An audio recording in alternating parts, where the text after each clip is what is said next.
Welcome to another episode of the IMSA Podcast alongside Zachary Taylor. I'm Daniel Voles here in our PCS Race Studios.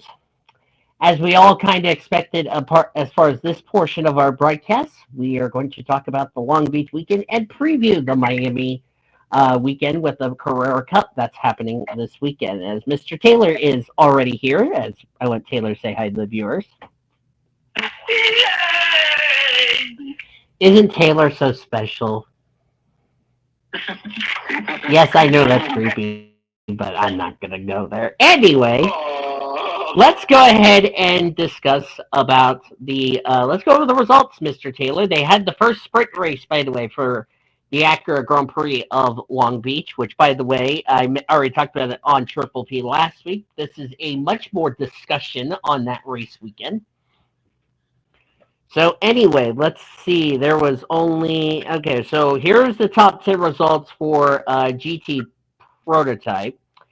Sebastian Bourdais, Ringer van der Zande got the win. Pippo Durrani, Jack Aiken second. Felipe Nasruddin Cameron third. Matthew Gimena and Nick Tandy third. Ganna Maria Bruni and Mike Rockenfeller got fifth. Jesse Krohn, Philip Ing sixth.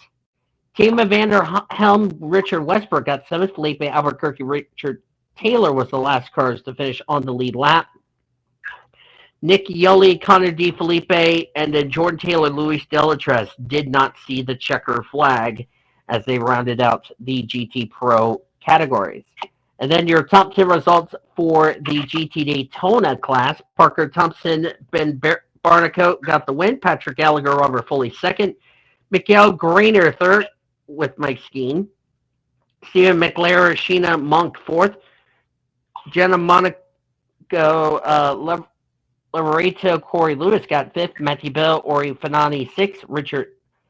Philip Ellis, Russell Ward got seventh.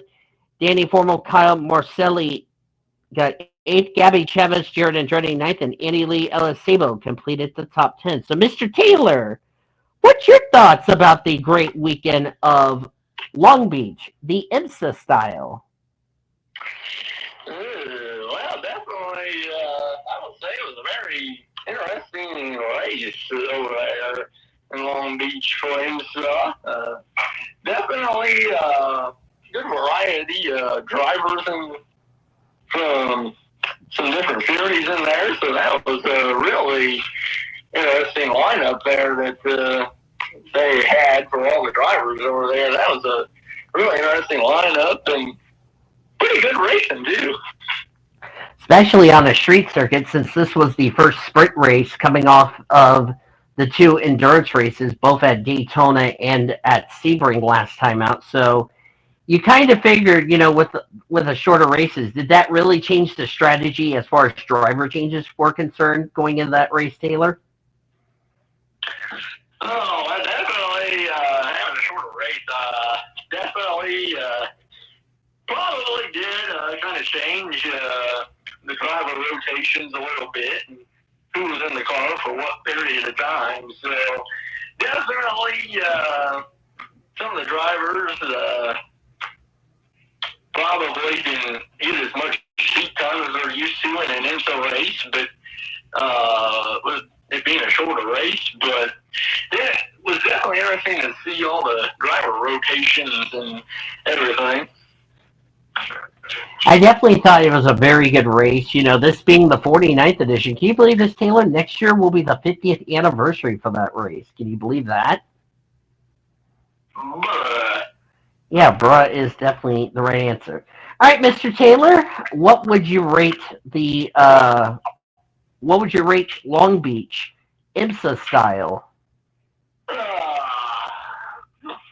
I want to ship a couple dogs somewhere in a minute. Anyway, back on track though, with what we were talking about. I'm going to give that an 8. I'm going to say 8.5.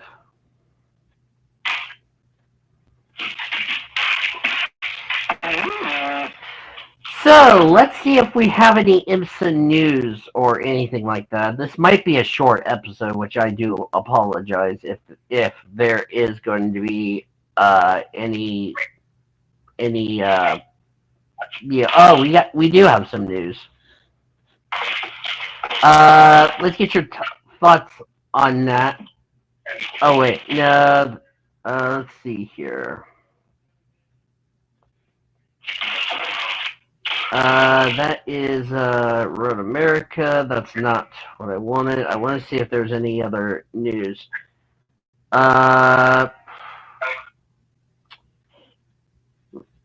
There looks like there hasn't been any news. But let's talk about who's hot and who's not as far as when we look at the point standings heading into this weekend's event. We're now 3 races into the season, is what we can talk about, Taylor, if you know what I mean.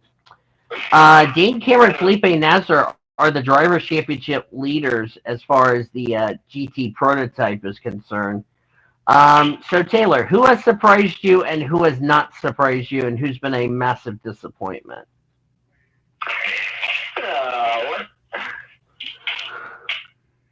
Let me come over here. This is again regarding about the full-time entries. We'll take it class by class. Let's start with GT Pro. Who has not been hot after the first 3 races?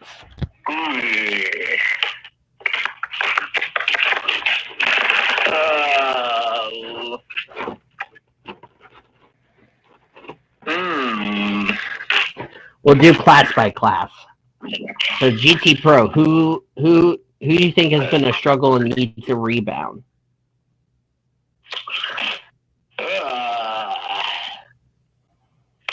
I would probably have to say,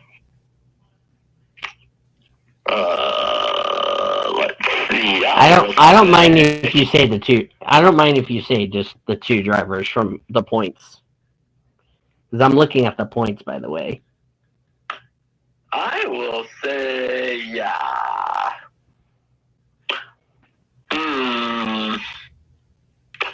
Yeah, there's a lot of candidates here for that. While you're thinking, my drivers who I think has not been hot, I'm going to say Philip Ing and Jesse Krohn for GT Pro. Who's hot? More than likely Dane Cameron, Felipe Nasser. Those 2 are hot.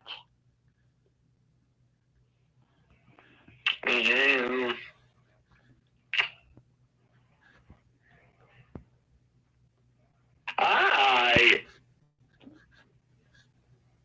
I will say, how about I go with Pippo Durrani, or however you pronounce his name. Pippo Durrani? Yeah. As which one? Hot or not? No.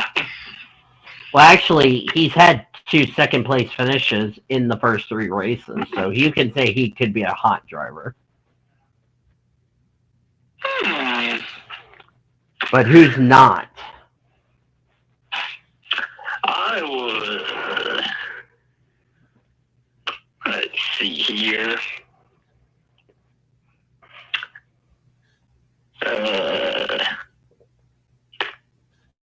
I will say Nicky Yellowy. How you pronounce his name? Yellowy? Yeah. As not. Okay.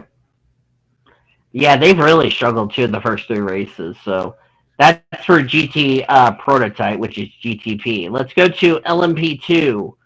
Who is hot and who is not after the first 2 races for LMP2? If you want me to go first. For me, I'm going to take Connor Zillage, Dwight Merriman, and Ryan Diaz. Because those 2 have won the first 2 races of the season, and they could be a contender to beat. Who's not hot? I'd probably say Luis Perez, Compact, and Nicholas Nielsen. Because they have finished 12th and 13th at both Daytona and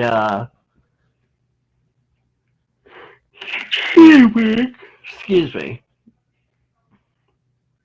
So who's hot and who's not? Let's start with who's hot. Who's hot for you, Taylor? Well, I think I'm going to have to agree. Connor Village has... Who's hot? Yeah, he's done a really nice job so far. He's done a really nice job in the time he's been behind the wheel over there. So who's not hot? Let's see. I'm going to say Tom Dillman is not been very hot. Yeah, only 4th and 6th, if you ask me. So, to GT Daytona, which also ran 2 races, I say Madison Snow, Brian Sellers, they have been really consistent for the first 2 races of the season. And James Hinchcliffe and them, they have not been hot. So, there you go. Let's see here. I will say... We're talking about the full-time drivers. We're not talking about the drivers who ran only Daytona or Sebring.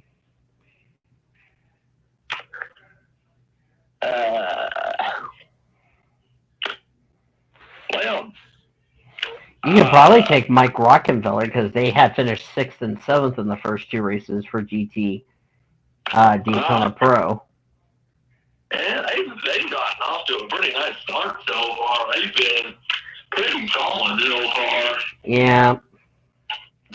All right, and then GT Daytona. Who's hot for me? Based off the full-time teams, I'll go Philip Ellis, Russell Ward. Even though they didn't have a good run at Long Beach, they still did a good job this weekend. Or good start to the season. Who's not hot?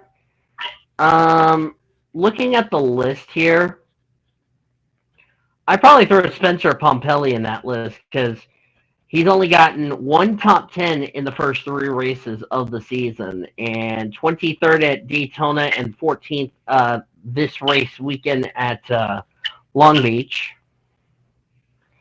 Hasn't been good. What about you, Mr. Taylor? Well, I think I'm going to agree with the 2 you just took over there. Yep. GT Daytona Pro and GT Daytona, as well as the prototypes, will be at Laguna Seca, which we will have a much more discussion on the preview of those 2 races when we go to Triple P next week. So hope you'll join us for that. As far as that's concerned. So, I think that is all we have as far as the news is concerned. Next race for LMP2 will be in 4 weeks' time, as they will be at Watkins Glen. That will be later this year. This will be after the 24 hours of Le Mans. The GTP and the GT classes will be racing this week. Will be racing at the next race of Laguna Seca, which we will have a much more discussion on that coming up next week on our show, as well as on Triple P next week. So, yeah. So, Mr. Taylor, let's discuss the Miami race. Of course, the Porsche Carrera Cup going to be with the F1 race weekend for the Miami Grand Prix. If you want to see a much more discussion on the Grand Prix of Miami, join us tomorrow. As of this taping, we're going to be live on YouTube at 6 p.m. Eastern Standard Time. On YouTube, Zachary Taylor, Sean Art, myself will bring you that. Hope you'll join us for that. So, yes. So, Mr. Taylor, what do you think we're going to see with the Carrera Cups at the Miami Autodrome this weekend that are paired up with the F1 drivers? Well, I think it'll be a good race over there for them, over there in Miami at the race over there. And definitely, hopefully we'll see a good race, and who knows, maybe we'll see a couple couple F1 drivers to get on the wheel of one in the cars. Who knows? Should be a lot of fun if you ask me as far as that is concerned. Now, this is a temporary road course, Taylor. So you get 3 keys and I get 3 keys. And our keys to the race brought to you by 7-Eleven. Oh, thank heavens. 7-Eleven, proud sponsor of the IMSA Podcast. So, Taylor, what's your first key when you race at the Miami Ultradrome? Oh. Well, definitely I would have to say you got to be careful in them corners because some of those corners are really close together, and definitely you don't want to go flying off the racetrack and overdrive the corner and take yourself out of the race. So definitely it's going to be important for them drivers to not go flying into the corners like a bunch of maniacs and be smart when they're going through, especially some of the really tight corners over there. Yeah, especially that little tight chicane right before they get to the backstretch before they come to the pit lane. I think that's going to be a trouble spot we're going to have to keep an eye on. Yeah, definitely good. I think for me is going to be, is going to be that section because, you can't, I mean, it's big enough for only 2 wide. You can't do 3 wide and all that. I mean, you'll definitely cause a lot of problems on that. I think that would be a first key. Second key, I think you're going to brought this up, is stay off the curves because curves can really punish a race car, especially a Porsche Cup. So these drivers have got to use their P's and Q's to not get into any instance with the curves, because if you do, you could end up sliding all the way into the barriers. So, would you agree with that? Oh, definitely. And also, for a sprint race, will there be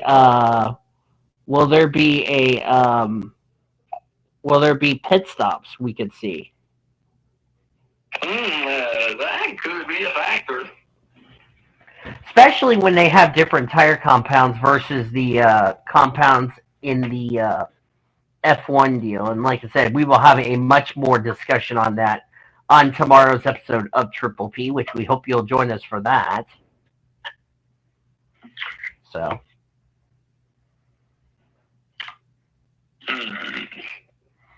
So definitely I think it's going to be something we're going to have to keep our eyes on, if you ask me. Oh, yeah. All right, Mr. Taylor. Any final thoughts you want to say before we get the Miami weekend started, this time with the Carrera Cup cars? Well, I think we'll be in for an interesting race over there. And I think we're going to see some good racing over there, down there in Miami. And so, yeah, I think we'll be in for some good racing. Yep. Miami Grand Prix this weekend, as I said, for a much more discussion on the Miami Grand Prix weekend.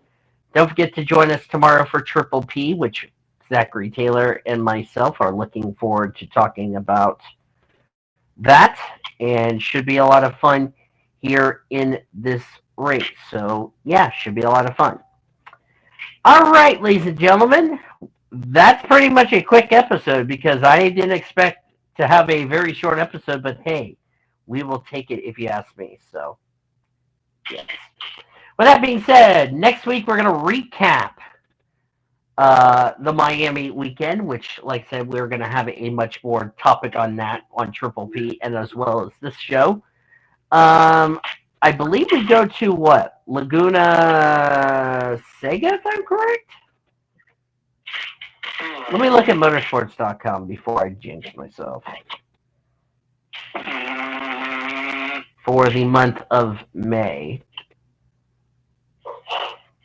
I think we do go there. I don't know. I could be wrong. Let's see. Yeah.